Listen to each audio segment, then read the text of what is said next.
Adesso realizzerò un video sull'effettuazione di una ricerca su PubMed. Apro quindi una nuova pagina sul browser Safari e poiché ho problemi nel ricordare quello che è l'intero link alla home page di PubMed, l'ho inserito direttamente nella barra dei preferiti.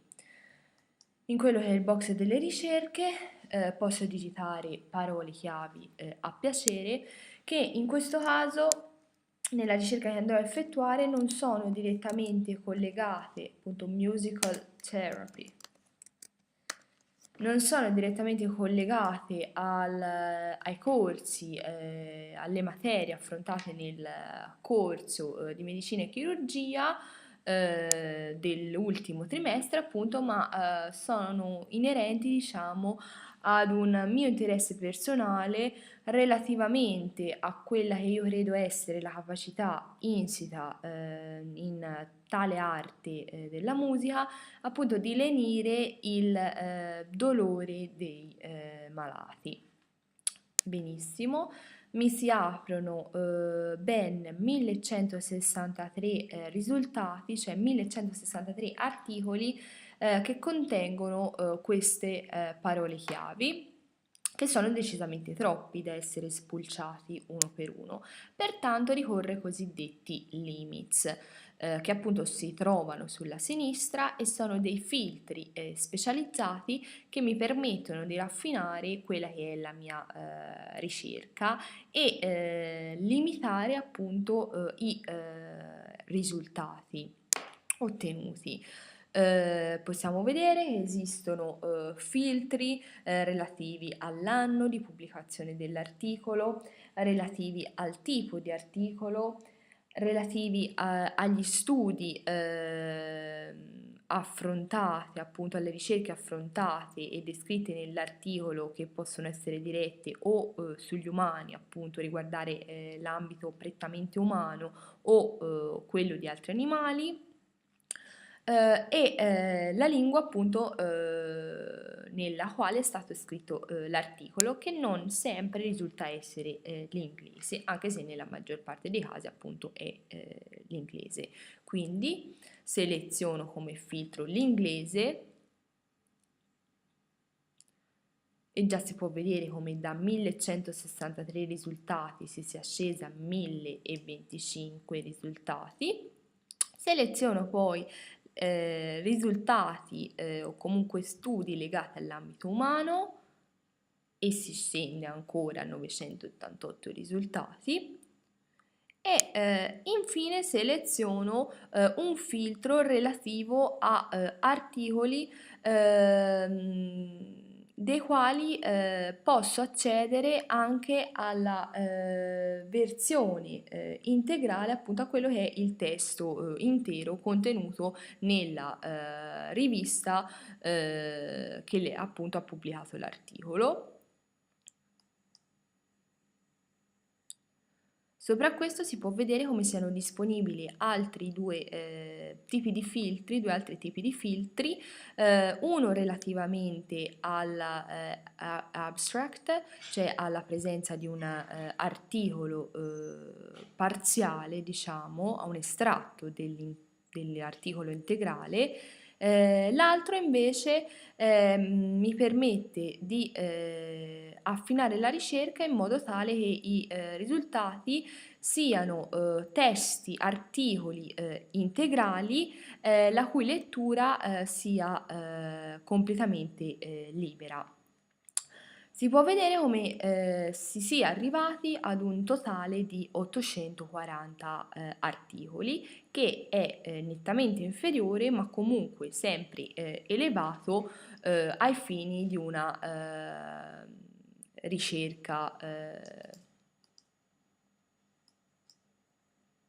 efficace. Quindi utilizzo un ulteriore criterio di ricerca avanzata legata alle cosiddette query. In basso si può vedere una cosiddetta history, che è una sorta di cronologia di tutte le ricerche effettuate su PubMed. che appunto evidenzia le parole chiave cercate, i vari filtri apposti che limitano, diciamo, il campo della ricerca, il numero di articoli trovati e l'ora alla quale è stata effettuata la ricerca. Quindi aggiungo alla cosiddetta diciamo box nel cosiddetto box nel quale digiterò la stringa diciamo della ricerca musical therapy con i relativi filtri e nel cosiddetto builder, che è appunto il costruttore, diciamo, della ricerca, digito un'ulteriore parola chiave che in questo caso può essere pain, cioè dolore, e seleziono il criterio and invece che or o not, che mi permette di ritrovare all'interno, di selezionare esclusivamente quegli articoli che recano la parola musical therapy e la parola pain, quindi musical therapy and pain. A questo punto ottengo decisamente quello che è un numero di articoli ottimale per essere appunto spulciato affinché questi siano spulciati uno per uno e scorrendo i vari titoli ne trovo uno che mi aggrada. Benissimo. Aperto l'articolo mi appare quello che è il cosiddetto abstract, cioè una sorta di estratto appunto dell'articolo che tende a sintetizzarlo e a riassumerlo ricorrendo a quella che è l'ossatura minima, cioè essendo costituito da una sorta di ossatura minima dell'articolo scientifico stesso, che prevede la presenza di un'introduzione all'inizio, di una descrizione dei metodi e degli strumenti, dell'esposizione dei risultati ottenuti dai ricercatori e dalle conclusioni tratte dai ricercatori stessi. In alto appunto è visibile il titolo dell'articolo integrale, sopra ancora è visibile diciamo, l'abbreviazione del nome della rivista, l'anno di pubblicazione, il volume, il fascicolo diciamo e il numero delle pagine nelle quali sono contenute appunto nelle quali è contenuto l'articolo di nostro interesse. Sulla destra troviamo l'opzione che ci permette di accedere all'articolo nella sua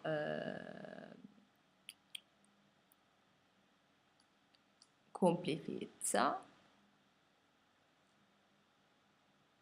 e purtroppo vediamo che la lettura integrale dell'articolo è possibile soltanto a seguito di un pagamento di ben 31 dollari e 50, il che diciamo è un prezzo relativamente o meglio molto elevato poiché si tratta comunque di diciamo, accedere ad una fonte legata ad un ambito culturale.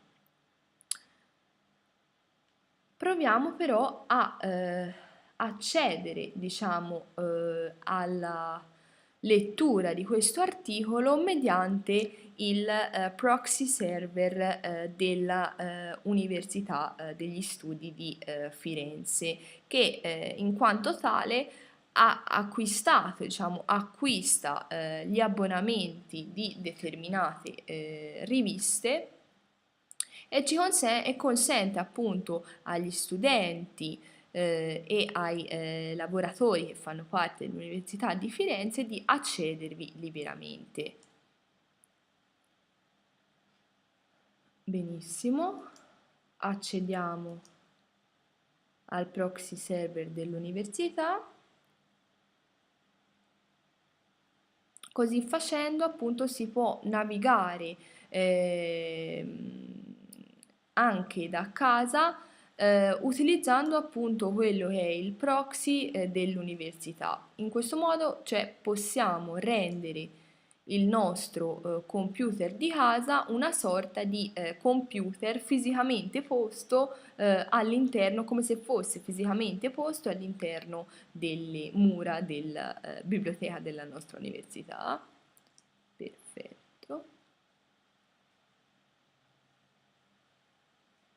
Applica.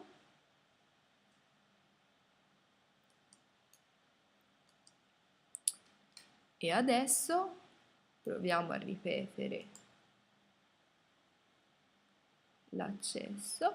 Perfetto, e quello che ci si presenta davanti è l'articolo completo fornito dell'abstract all'inizio e appunto di quelli che sono i punti fondamentali che devono comparire all'interno di un articolo scientifico, quale appunto l'introduzione, la definizione, va bene. Scorrendo poi l'articolo si può vedere come siano presenti dei riferimenti bibliografici navigabili, cliccando sui quali appunto il link mi rimanda a livello della cosiddetta bibliografia, che è un'altra parte essenziale degli articoli scientifici e che in inglese prende il nome di references e che diciamo permette di ottimizzare la composizione e allo stesso tempo la lettura da parte degli interessati dell'articolo, poiché in un certo senso così facendo si ricorre a delle citazioni di altri articoli che il lettore può eventualmente andare a consultare se sono di suo interesse. Tornando in alto si può vedere come di questo articolo, come di molti altri, sia disponibile la versione in PDF che quindi possiamo scaricare.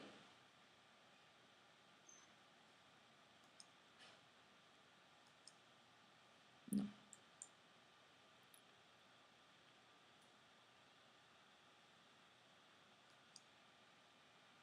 Benissimo.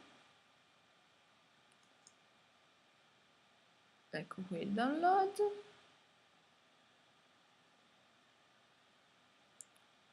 Ecco, una volta scaricato è possibile aprire il file, il paper, con un apposito programma per la lettura dei PDF che non appariranno con una formattazione diciamo abbastanza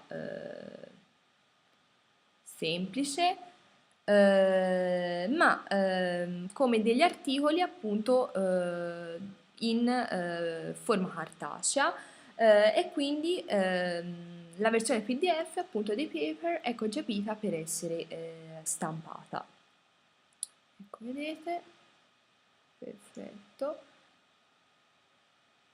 E quindi così facendo, diciamo, rendiamo il nostro schermo del PC, in questo caso del mio Mac, come una sorta di pagina appunto di un libro oppure di una rivista. Ecco, ingrandiamo.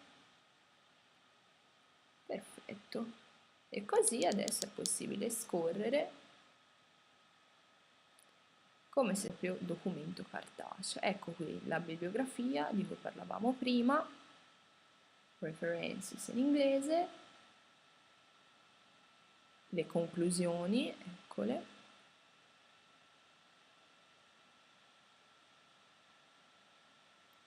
pain, che ricordiamo era la seconda parola chiave introdotta con il criterio di ricerca avanzata, ecco,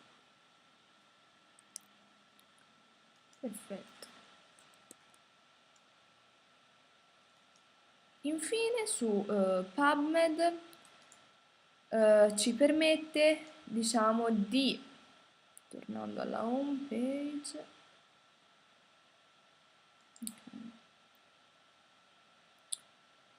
ci permette appunto di effettuare dei feed relativamente a articoli collegati a ambiti di nostro interesse che possiamo appunto importare a livello del nostro aggregatore di feed per restare appunto aggiornati sugli articoli relativi a quell'ambito che di giorno in giorno vengono appunto pubblicati ex novo. In questo caso, per esempio, possiamo sempre digitare music, giusto. Ah, poiché comunque risultano essere molti.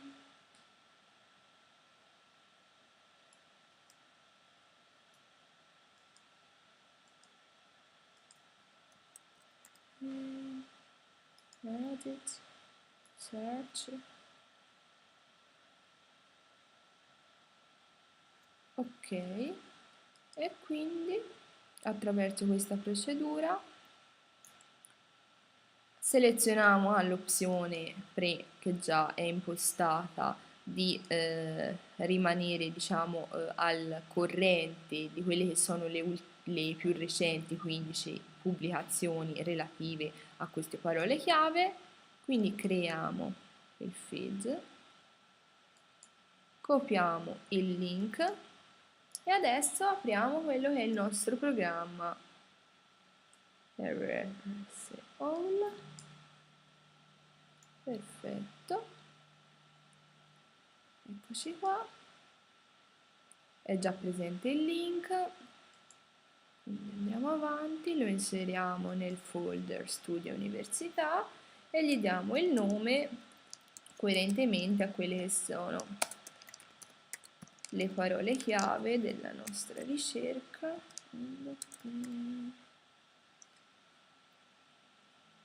Perfetto, finish. Ecco qua. E quindi mi appaiono quindi sulla destra quelle che sono le ultime 15 pubblicazioni comparse su PubMed relativamente che rispondono a quelli che sono i criteri di ricerca preimpostati e che probabilmente potranno essermi in futuro d'aiuto relativamente a quella che era la mia ricerca e quindi risulteranno diciamo, essere di immediata consultazione grazie appunto a questo semplice sistema dei feed RSS.